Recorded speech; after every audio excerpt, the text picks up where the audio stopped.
오늘 말씀의 제목을 붙어있는 자의 축복이라는 제목을 함께 은혜 나누기 원합니다. 포도나무 가지 비유는 우리의 신앙생활에 어찌 보면 핵심이라고 말할 수 있는 그런 단초를 우리에게 제공해 주고 있습니다. 우리가 예수님 안에 거하는 그 삶이 복의 시작이고 그 삶이 우리의 미래에 대한 희망이 되는 줄 믿습니다. 그래서 저는 예수님 안에 거한다, 가지에 붙어있다, 이런 표현을 우리 참 좋아하면서 그렇게 산 사람들에 대해서 한번 이렇게 설교를 준비하면서 한번 더듬어 보았습니다. 그런 대표적인 사람 중에 몇 명이 있는데 그 중에 하나가 누구냐? 바로 우리가 잘 아는 아브라함과 사라를 들 수 있는 것 같습니다. 아브라함과 사라는 부르심을 받은 이후에는 사실 많은 요동거리가 있었지만 요동치 아니하고 끝까지 믿음을 저버리지 않은 거예요. 그러니까 아브라함과 사라는 환경과 조건에 따라서 신앙이 변질되거나 변곡되어서 그냥 흩어진 것이 아니라 그는 끝까지 하나님을 붙잡고 살았어요. 그러다 보니까 그는 100세에 약속했던 아들을 갖게 되었고, 그것이 너무 행복해서였는지 모르겠지만 지어준 이름대로 아들 이름을 이삭이라고 그렇게 부르기 시작했습니다. 우리가 잘 아는 이런 사람이 그런 고난을 받았다 믿지 못할 만큼 그렇게 좋은 사람이 있었는데 그 사람이 모세입니다. 모세는 애굽의 왕국에서 누릴 수 있는 것을 다 누릴 수 있는 그런 사람이었습니다. 그런데 그가 고난이 시작되니까 무려 40년이나 광야에서 뒹굴면서 양치고 하는 그런 목동으로 삶이 끝나는 줄 알았습니다. 그런 그에게도 하나님께서는 소망을 불러일으켜 주시는데 80에 그를 불러주셨잖아요. 80에 하나님께 붙어있던 사람 모세가 하나님의 역사를 이루는데요, 바로 민족을 애굽에서 건져내는 그런 큰 역할을 감당합니다. 80에. 그리고 80에 민족을 건져내는 걸로 끝난 것이 아니라 무려 40년간이나 그 민족의 지도자로서 그 백성들 광야에서 이끌어내는 그러한 큰 은혜를 누릴 수 있었습니다. 여러분, 80 되려면 아직 멀었어요. 그죠? 멀었어요. 아직 곱하기 3을 해야 80이 될까 말까고. 김태희 사님도 이제 40이니까 40년 정도 남은 거예요. 80 되려면. 그러니까 이제 광야 생활 시작이어도 40년 후에 또 좋은 일이 있을 수 있으니까. 그러니까 모세는 정말 대단한 사람인 거죠. 또 모세 다음의 지도자인데 갈렙이라는 사람인데 이 사람은 무려 85세에 아무도 손댈 수 없는 것을 손댄 사람이에요. 다들 두려워서 오르지 못하던 산지 헤브론으로 올라가게 해달라고 부탁을 하고 마침내 헤브론 산지를 점령해서 아버지 앞에 바칠 수 있는 그런 사람이 바로 갈렙이었습니다. 말이 85세지 어마어마한 수 아니겠습니까? 어마어마한 수가 아니에요. 그런 갈렙이 오늘 우리 속에 있다면 얼마나 좋겠습니까? 신약에는 안나라는 할머니가 그렇게 성전에서 울며 불며 기도하는 것이 하송세월이었었어요. 아마 우리 미미트산 같은 그런 사람인 거죠. 늘 교회 올라와서 기도하고 그런 그가 약 85세에 메시아가 오는 길 예비했던 그런 은혜자가 됐고 그를 품을 수 있는 그런 여인이 되었습니다. 메시아를 품에 안는 여인. 그와 대비되었던 한 사람, 또 시므이 같은 사람, 시몬 같은 사람, 노전에 예수님을 품에 안는 축복자가 된 것입니다. 또한 우리가 너무나도 잘 아는 위대한 하나님의 책 요한계시록을 쓴 사도 요한은 거의 90세에 반모란 섬에서 요한계시록을 완수하는 그런 놀라운 사람입니다. 아무도 좋은 조건에서 좋은 역사를 이룬 사람이 아니라 어찌 보면 어떻게 이런 인생들이 있었을까 할 만큼 고난 속에 있던 사람들인데, 그죠? 아브라함도 그렇고 모세도 그렇고 갈렙도 그렇고 사랑하는 사람이 다 그렇습니다. 그런데도 불구하고 그들은요 마침내 하나님의 영광 가운데 쓰임받는 그런 열매가 있다는 것이죠. 그러니 오늘 우리는 내 나이가 몇 살인데 하면서 좌절하고 절망할 것이 아니라 다시 영적 도전해 나가는 그러한 은혜가 있게 되기를 주는 축원합니다. 우리가 많이 아는 찬송가 중에 페니 크로스비라는 사람이 작곡한 것이 많이 있습니다. 그는요 8,000곡 이상의 찬송가를 작곡했다는 거. 8,000곡. 한 사람의 노래를 8,000곡을 작곡했다는 건 이건 놀라운 거죠. 거의 매주마다 한 곡씩 작곡했다 해도 과언이 아닌 사람입니다. 그 중에 이 크로스비가 부른 찬양이 우리가 잘 아는 찬양입니다. 예수로 나의 구주 삼고, 예수로 나의 구주 삼고. 얼마나 많이 우리가 알고 있습니까? 또 주의 음성을 내가 들으니 사랑한단 말일세, 이런 곡들, 숱한 곡들이 있죠. 8,000곡이나 했으며. 그런데요, 그가 좋은 조건에서 태어난 게 아니에요. 1820년 3월 24일 뉴욕주에서 태어났는데 그분은 생후 6주 만에 채 한 달이 지나자 시력을 잃었습니다. 그 어린 나이 때 시력을 잃었어요. 그러니 우리가 생각할 때는 그 부모도 하늘이 무너졌고 그 어린 나이로 시력 잃은 그도 아마 하늘이 무너지지 않았을까 생각됩니다. 그런데도 불구하고 그는 맹인 학교를 다녔고 15세까지 맹인 학교를 다니면서 또 교육을 받기 시작했습니다. 그리고는 그가 맹인 학교에서 교사로 일하면서 그가 글을 쓰기 시작했고 작곡을 하기 시작했습니다. 그래서 그의 인생에 8,000곡이라는 명곡들을 남겼죠. 사랑하는 성도 여러분, 그는 1915년 2월 12일 날 94세 나이로 세상을 마쳤는데 주님 나라 가기까지 그는 끝까지 찬송시를 쓰기에 주저하지 않았다는 거예요. 94세가 되는 때까지. 얼마나 귀한 사람입니까? 그가 이렇게 말합니다. 92세 때 나보다 더 행복한 사람이 있다면 데려와 보세요. 내가 그 사람과 악수해 보고 싶습니다. 그렇게 평생을 시각장애로 살던 그에게 기자가 던졌던 질문이 당신은 행복하셨습니까? 라는 질문을 던졌던 거예요. 우리 같으면 야곱처럼 말했을 거예요. 내 평생 고통과 수고의 연속이었습니다. 이렇게 말할지도 몰라요. 당신이 만약에 시력을 잃어버렸어요. 그 인생이 행복하겠습니까? 라고 그렇게 답했을지도 모르는데 이 크로스비는 그렇게 말하지 않았다는 거예요. 나보다 더 행복한 사람이 있었다면 데려와 보세요. 얼마나 위대한 고백입니까?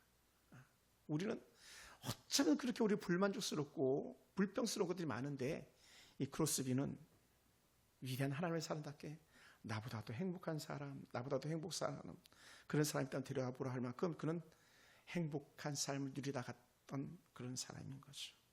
사랑하는 성도 여러분, 무엇이 이렇게 하나님께 붙어있던 사람들을 행복하게 했고 즐거운 삶이 되게 하셨을까요? 그것은 제가 볼 때에 철저하게 하나님께 붙어 있었던 사람들이라고 저는 믿습니다. 하나님께 붙어 있는 사람, 철저하게 하나님께 붙어 있는 사람. 오늘 예수님께서 1절에 나는 참 포도나무, 내 아버지 농부라 했는데 참 포도나무에 붙어 있던 사람, 아버지가 갖고 주던 사람. 할렐루야. 또 예수님께서 나는 세상의 빛이라 말씀하셨는데 세상의 빛 가운데 계신 예수님 앞으로 나가서 자신을 밝음 가운데 두었던 사람. 예수님과 함께하는 것은 밝음이거든요. 빛. 죄는요 우리를 자꾸 어둠 속으로 이끌게 만드는 힘이 있습니다. 그런데 하나님의 은혜는 빛 가운데로 나오게 하는 힘이 있는데 그것이 예수님께로 나오게 하는 것이죠. 그리고 세상의 험한 헛하는 것들 가운데 머무는 것이 아니라 그는 예수님께 말씀하셔서 생명의 떡을 먹음, 다른 말로 하면 하나님의 말씀 먹고 살다 보니까 하나님의 말씀이라면 여깁니다 하는 것에 마음을 다하다 보니까 그는요 정말 좋은 삶을 사는 사람들이 줄습니다. 사랑하는 성도 여러분, 누구보다도 더 좋은 은혜의 말씀을 우리가 꼽는다면 날마다 우리가 선한 목자 되신 예수님, 선한 목자, 방초 동산 좋은 곳에 우리 인도하신다 이 고백의 찬송시처럼 우리 하나님께 붙어있던 사람들은 바로 그러한 삶을 산 사람들인 줄 믿습니다. 사랑하는 성도 여러분, 예수님이 자신을 분명히 드러내시면서 내게로 와라, 나와 함께하자, 나에게 붙어있으라 할 때에 붙어있어야 될 사람, 붙어있기를 원하는 사람들이 바로 저와 여러분이 될 줄 믿습니다. 할렐루야. 예수님은 가나의 혼인잔치에서 물로 포도주 만드신 것으로 공생애를 시작하셨습니다. 그래도 최후의 만찬을 먹으면서까지 예수님께서 그들에게 먹였고 그들과 함께했고 그들의 수고에 애씀에 주님께 동참하시면서 마지막 삶을 마무리하셨습니다. 사랑하는 성도 여러분, 예수님은 우리에게 분명히 말씀하셨어요. 우리 한번 다시 한번 볼까요? 15장 5절입니다. 요한복음 15장 5절, 너무 익숙한 본문입니다. 역시 우리 만판에 새겨지기 원합니다. 요한복음 15장 5절 다 같이 시작. 나는 포도나무요 너희는 가지라. 그가 내 안에 내가 그 안에 거하면 사람이 열매를 많이 맺나니 나를 떠나서는 너희가 아무것도 할 수 없습니다. 할렐루야. 나를 떠나서는 너희가 아무것도 할 수 없을 것이다.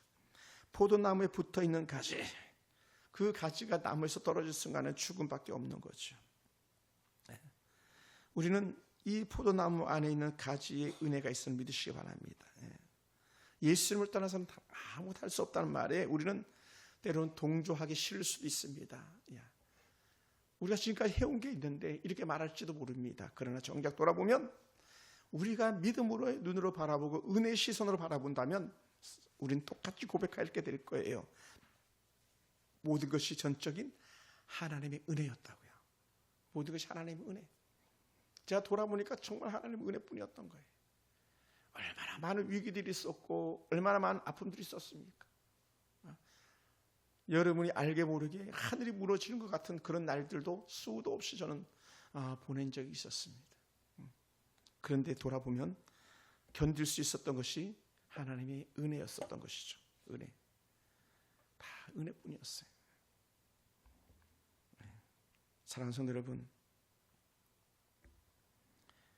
열매를 맺지 못하는 가지는 버려질 수밖에 없고 가지치기를 당할 수밖에 없습니다. 붙어있는 것으로 끝나는 것만이 아니라 그 안에 예수님의 모습을 닮아내는 그런 은혜도 우리 가운데 필요한 줄 믿습니다. 할렐루야. 저는 농부가 아니어서 어떤 가지가 좋은 가지고 어떤 가지가 나쁜 가지인지 몰라서 꺾어낼 수 없겠습니다만은 농부는 기가 막히게 한다는 거예요. 농부는. 다른 말로 하면 예수님은 기가 막히게 하시는 거죠. 제가 나에게 붙어있는 삶을 살고 있구나 아니면 떨어져 있는 삶을 살고 있구나를 너무 잘 아시는 거예요. 우리 신학 연조가 아니라 지금 누가 붙어있느냐, 누가 주님과 동행하고 있냐가 우리 인생의 참된 방향을 말해주고 있는 줄 믿습니다. 그래서 우리는 예수님 안에서 지속적으로 예수님께서 주시는 은혜의 영양분을 먹으면서 자라야 될 의무가 있습니다. 책임이 있습니다. 가지는요 계속 자라면 은혜가 있고 가지에 자라면 열매 맺는 은혜가 있는데 만약에 예수님 안에서 붙어 있으면서 영양분을 공급하여서 누리지 못한다면 죽어있는 가지가 되는 거죠. 그럼 꺾어질 수밖에 없습니다. 그래서 우리는 어찌하면 더 예수님을 더 잘 알려고 하는 그런 몸부림침에 대한 은혜가 있어지길 주로 축원합니다. 할렐루야. 할렐루야. 그래서 우리는 매일 하나님의 말씀을 더 먹으려고 몸부림치는 그런 은혜가 필요한 거예요. 어쩌면 말씀 한 달이나 붙잡고 하루를 막 실험하기도 하고 막 마음으로 그리고 그래서 우리의 참된 목표는 어쩌면 하나님이 기뻐하는 일을 할 수 있을까 해 그게 포커스 초점이 맞춰져야 되는 거죠. 그러다 보니까 어떻게 돼요? 나의 즐거움이 아니라 주를 향한 기쁨을 우리가 누리기를 원하는 것이죠. 할렐루야. 사랑하는 분들은 그러면서 우리는요 우리가 서로에게 좋은 은혜를 끼칠 수 있게 되기 원합니다. 포도나무 가지는요 서로 얽혀 자라면서 지지해 준다고 말합니다. 서로 자라면서 얽혀서 한 가지 힘으로 버틴 게 아니라 여러 가지 힘으로 버틴대요. 가정도 교회도 그래야 되지 않겠습니까? 가정도요 엄마가 아무리 잘해도 아빠가 개판치면 아무것도 아니에요. 부모가 아무리 잘해도 자녀들이 개판치면 아무것도 아니에요. 뭐라고요? 다 잘 돼야 되는 거다. 농부는요 포도나무 밭을 갖고 있을 때 포도나무 밭에 모든 나무들이 다 잘 되길 원하지 그 중에 한 가지만 잘 되면 한 나무만 제대로 열매 맺으라 한다면 그 농부는 정상적 농부가 아닌 게죠. 그리고 사랑하는 성도 여러분 우리가 잘 지탱해주는 지지대가 되어줬으면 좋겠습니다.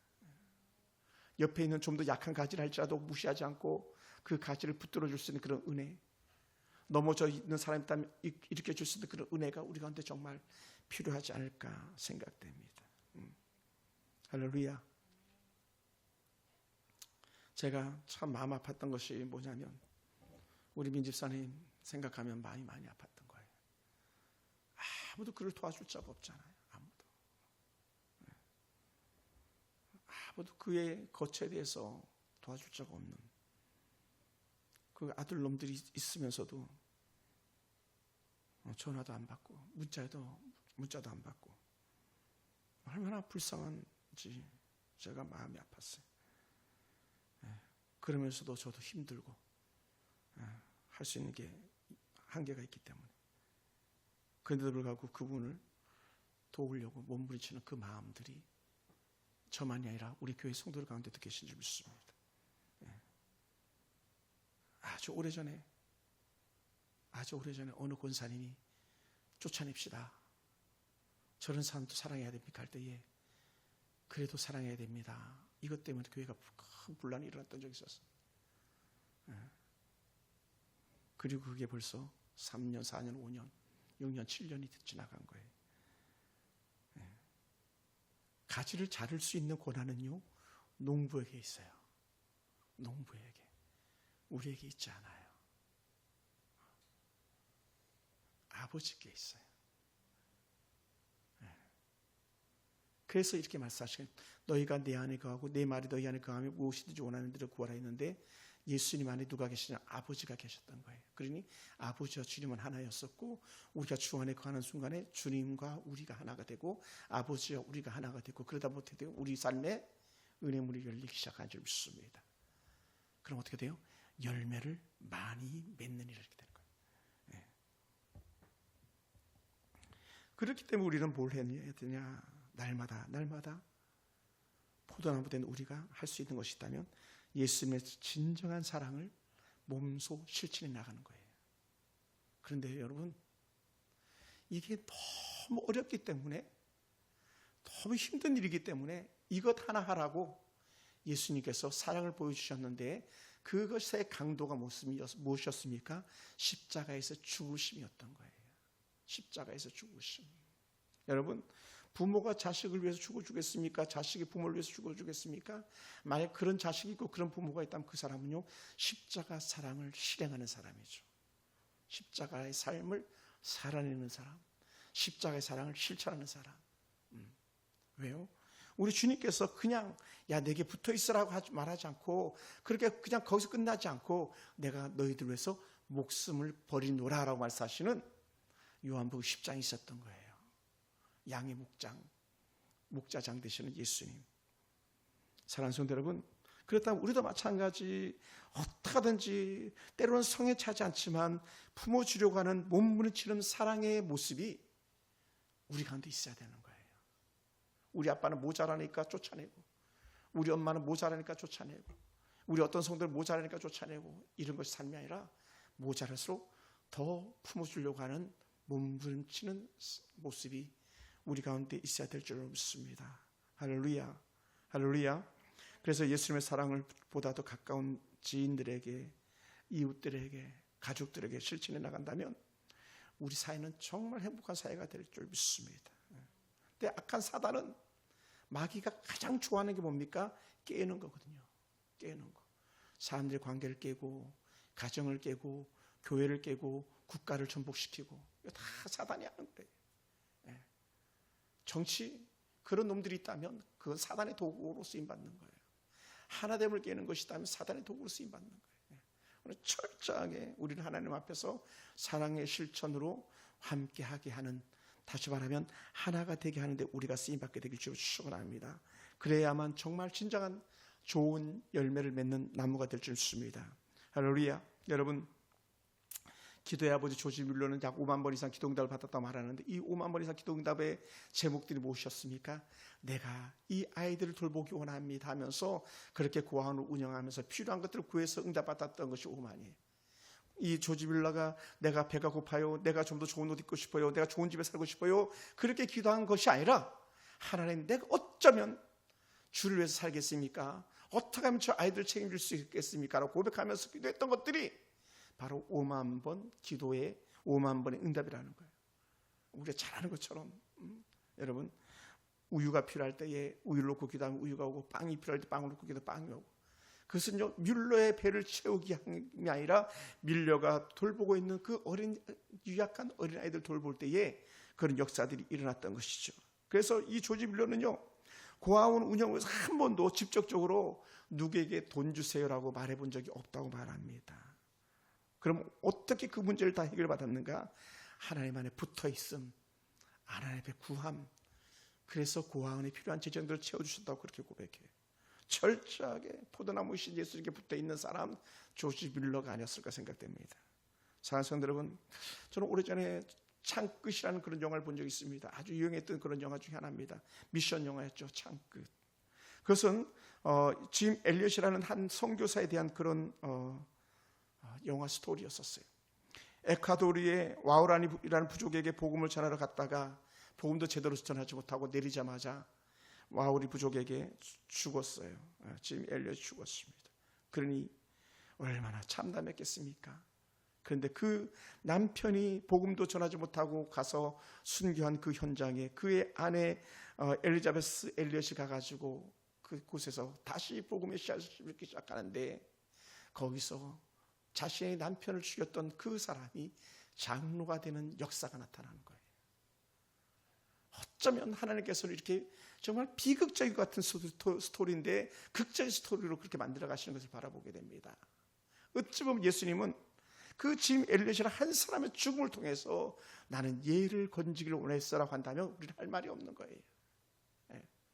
그렇게 오지에 비행기를 타고 몇 시간을 타고 내려가가지고 그렇게 정글 숲을 지나가가지고 드디어 내가 왔다, 와우리 부족에 왔다 하고 거기서 캠프를 차리려고 하는 순간에 죽어나가는 와우라니 부족에게 창에 맞아 숨지는 그런 처참했던 상황인데, 그 땅을 여전히 사랑했던 하나님은 그의 아내 엘리자베스를 보내가지고 또다시 열매 맺게 하는 그런 역사를 보게 됩니다.